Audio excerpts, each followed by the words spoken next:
இல்லாம இதுக்கு முன்னாடி வந்து வெளில போயிருக்கிற 2 ஒரு டாக் டீம் மெம்பர்ஸ் அதாவது யாருன்னு கேட்டீங்கன்னா டேமாலோங்க இவங்க யாருக்கு சப்போர்ட் பண்ணி வரப்போறாங்கன்றது இல்ல.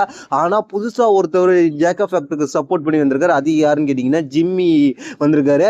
அது மட்டும் இல்லாம இப்போ வந்து ஃபேஸா காமிக்கிறாங்க ஜேக்கப் ஃபேக்டர். அது மட்டும் இல்லாம ஜேக்கப் ஃபேக்டர் ஒரு மான்ஸ்டர். அது மட்டும் இல்லாம ஃபேஸாவும் மாறி இருக்கிறதுனால இந்த மேட்ச் வந்து ஒரு கொஞ்சம் இன்ட்ரெஸ்டான மேட்சா இருக்க போகுது.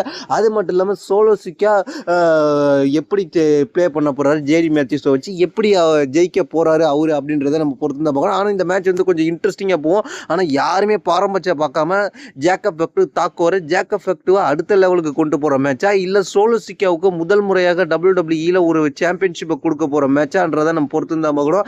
இந்த மேட்சை பொறுத்த வரைக்கும் ஒரு பயங்கரமான இன்ட்ரெஸ்டிங்காக மேட்சாக இருக்குது. என்ன பொறுத்த வரைக்கும் இந்த மேட்சில் அதிகபட்ச வாய்ப்பு யாருக்குன்னு கேட்டிங்கன்னா ஜேக்கப் ஃபேக்டர் எத்தனை பேர் வந்தாலும் அடித்து டாமினேட் பண்ணி அவர் தான் சாம்பியனை ரீட்டைன் பண்ணுறதுக்கு அதிகபட்ச வாய்ப்பு இருக்குன்றது நான் நினைக்கிறேன். இதை பற்றி உங்களோட கருத்து கீழே கமெண்ட்ஸ் பண்ணுங்க. தேங்க்ஸ் ஃபார் வாட்சிங்.